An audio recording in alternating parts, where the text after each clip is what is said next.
From Wish TV and the All Indiana Podcast Network, this is the News 8 Daily 8 Podcast with Wish TV's Kylie Conway. A Wish TV News 8 update. Hi, I'm Kylie Conway, and this is your News 8 Daily 8 for Friday, June 2nd. Humidity's down slightly for today into the weekend compared to the uncomfortable conditions we've had earlier this week.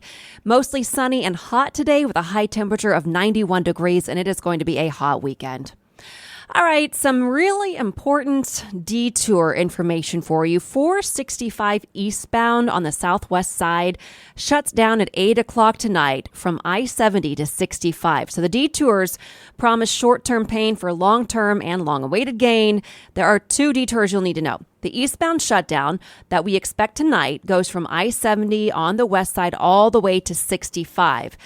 The official detour is to stay on I-70 to 65, then head south.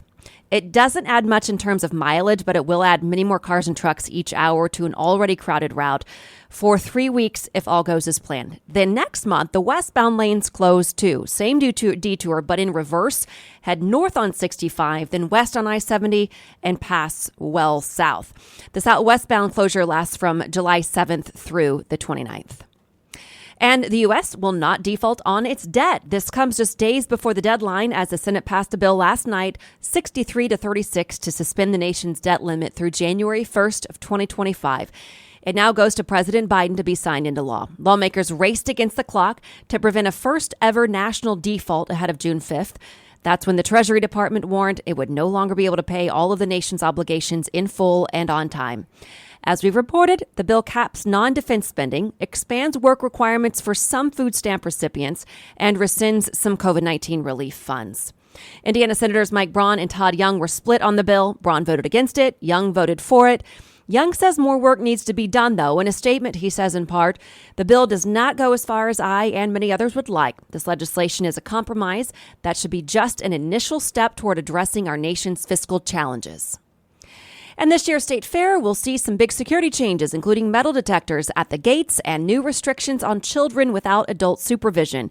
Fair organizers announced the new changes yesterday. They say fairgoers under the age of 18 must be accompanied by a parent or chaperone starting at 6 p.m. daily, or they'll be banned. Another new safety requirement will see the size of bags limited to 9 by 10 by 12 inches. Leaders say there will also be a large police presence across the fairgrounds for this year. And ITMate is diving into the problems preventing half of the city pools in Indianapolis from opening on time. The Indy Park swimming season is set to start tomorrow. The city says it's well ahead of last year's pace for hiring lifeguards, but is still about 100 short. Leaders tell ITMate maintenance issues are also slowing the start for some facilities. The Parks Department has no timeline yet for getting everything open. If you'd like to be a lifeguard or know someone who would, the city says pay starts at $15 an hour. Organizers of Pride Month activities say Indiana's newly passed laws make the issues more pressing than ever. They say this month is a celebration of their community and a chance to live authentically. However, they say this celebration is also a chance to make a statement. It comes after legislation passed banning gender-affirming care for youth and banning instruction on human sexuality in pre-K through third grade. Greenwood Pride is set to host its second annual Pride Festival tomorrow from noon to 6 at Woodman Park. And the Pacers are a part of a new team aimed at helping two major events. The organization is joining with the Indiana Black Expo to cross-promote the summer celebration and next year's All-Star Game. As part of this year's celebration, the Pacers will promote the All-Star Weekend during an outdoor concert on July 14th, then sponsor an indoor concert at Gainbridge Fieldhouse the next day. The expo will also host a workshop for business owners interested in opportunities connected to the All-Star Game. Summer celebration runs from July 6th to the 16th. PepsiCo says it's shutting down its Muncie facility. The company confirmed it to News 8 in a statement yesterday. Pepsi says the closure is due to recent distribution changes. It says it plans to close the facility in the coming months, but didn't provide an exact date. Pepsi says about 100 workers will be affected. Indiana State Capitol Police are asking for help tracking down suspects in 2 burglaries downtown. Investigators say in early April, 4 people broke into a business at White River State Park and stole from it. They're not saying what they took or naming the business, but state police are looking for a man who they say swiped a Segway from the IMAX parking garage. That happened the evening of May 18th. Investigators ask you to contact police or Crime Stoppers if you can help in either case. And today, the man charged with murdering an IMPD officer is set to appear in court. Elias Dorsey is accused of shooting and killing Officer Breanne Leith in April 2020. Attorneys for Dorsey filed a notice with the court last month to seek an insanity defense. Dorsey's legal team claims he was evaluated by multiple medical experts, including one who found Dorsey was suffering from a mental illness at the time of the shooting. A judge also ruled last month that prosecutors can seek the death penalty against Dorsey. He's due in court at 10 o'clock this morning. Your statewide news network covers Washington County. A jury will be brought from outside the county to decide the fate of one of two women charged in the death of a boy found in a suitcase last year. A judge granted the change of venue request for Don Coleman yesterday. Coleman is from Louisiana, but was arrested in California last fall in connection with the death of 5-year-old Cairo Jordan. Prosecutors say she helped the child's mother, Dwan Anderson, dispose of the boy's body. Cairo went unidentified for 6 months after being found by a mushroom hunter in southern Indiana. Anderson is still at large. Another charter school for adults seeking a higher level of learning is slated to open in a closing IPS high school. This will be the 7th Excel Center in Indianapolis. It's slated to take over the closing Paul I. Miller School 114 on the southeast side.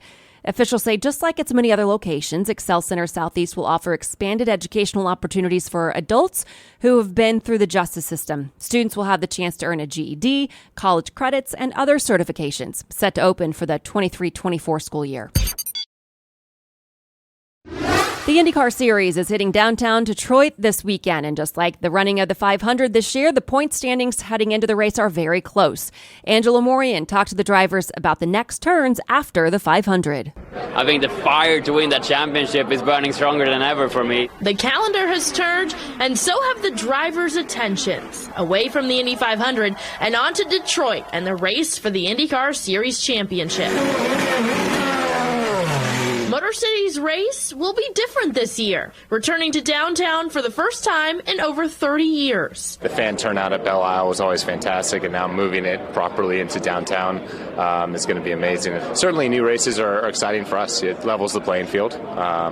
Everyone starts from scratch, essentially, and the last time we had that was Nashville, which was actually fairly recently, but before that, I don't think we had ever been to a track that no driver had been to before, so it's very exciting. I think it'll be spectacular. We're back in downtown Detroit, which I'll miss Belle Isle, but I'm sure this one will be as cool, and I'm curious to see that double pit lane, which we've never had.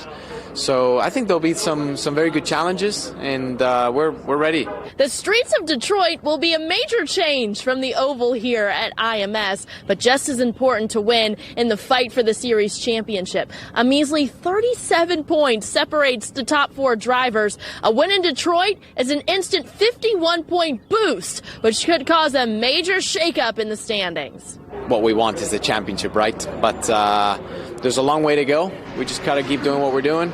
We've been contenders every single weekend, so that's a lot of things that we can be proud of. Definitely going to Detroit is going to be fun, and we're going to try and get that win in Detroit this weekend, and then go and get that championship. So it's a lot to play for still, and we're excited. We've had a great start to the year, so we just got to keep doing what we're doing, and we're going to be right there at the fight.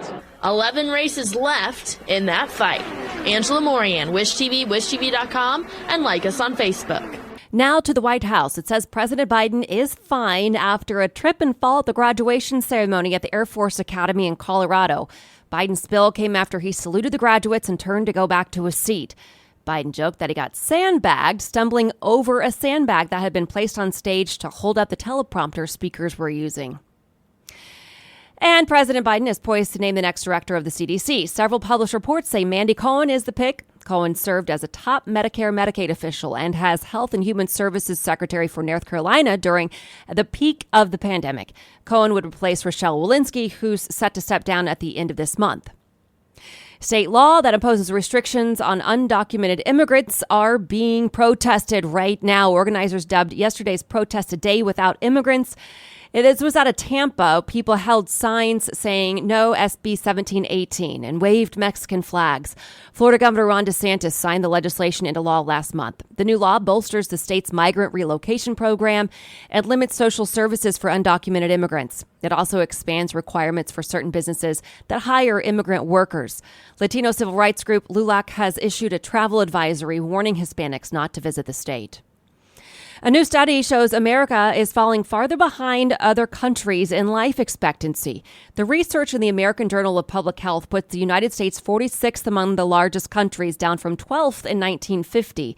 Life expectancy in 2020 in the United States was 77.4, nearly 8 years shorter than Hong Kong, the leader. Researchers say the pandemic added to America's free fall as the country recorded more COVID deaths than any other. And Wish TV is proud to once again partner with Second Helpings for the Great Pasta Push. We're collecting pasta and donations to feed Hoosier families. Second Helpings uses an average of 1,000 pounds of pasta every week. This year, they really want help getting elbow macaroni and other smaller pastas like bow tie and rotini. Here's how you can help. Take boxes of pasta to any of our sponsor locations. You can find that list and a link to donate money on our webpage, wishtv.com. Finally, to business headlines. Today's jobs report. Breaking news, just saw the alert come across my phone. The nation's employers stepped up hiring in May, adding 339,000 jobs, well above expectations, and evidence of strength in an economy that the Federal Reserve is desperately trying to cool.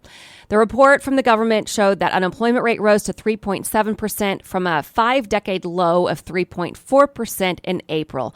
The stronger hiring demonstrates job market's resilience after more than a year of rapid interest rate increases by the Fed. A lot of industries, from constructions to restaurants to healthcare, are still adding jobs to keep up with consumer demand and restore their workforces to pre-pandemic levels. Visa says travel, especially international travel, is driving credit card purchases. However, credit card delinquencies are at the highest since 2008, and student loan payments will resume in August. Meanwhile, a survey by Connect found 3 out of 4 Americans say on-the-ground air travel process now takes longer than the flight itself. Costco executives told investors that recent shopper habits are sending telltale signs that a recession is on the way. Particularly, customers are avoiding pricey beef products and instead are buying cheaper meats that include pork and chicken. Cost-efficient canned meats and fish products with longer shelf lives are also increasing popularity. FDA drugs for Alzheimer's will likely be covered by Medicare. The Centers for Medicare and Medicaid Services says it will require physicians to collect data on how well the drugs perform in the real world. 2 new Alzheimer's drugs are currently available only to patients who are enrolled in clinical trials. And having children isn't cheap. We all know that, right? But Smart Asset has really put a price tag on it. It costs about $21,000 a year for a child, according to Smart Asset, but that varies widely depending on where you live, with California having 5 of the most expensive cities. Childcare alone is half of that annual cost of raising a child. This has been your News 8 Daily 8. For Wish TV, I'm Kylie Conway. Online at wishtv.com, and like us on Facebook when you search Wish TV. This is the News 8 Daily 8 podcast with Wish TV's Kylie Conway. A Wish TV News 8 update on demand. For even more, on demand and on the go. Connect with Wish TV on Facebook at wishtv.com and on the free Wish TV mobile app. Thank you for listening, and be sure to like, subscribe, and follow this podcast for updates every weekday morning on the All Indiana Podcast Network and wherever you get your podcast.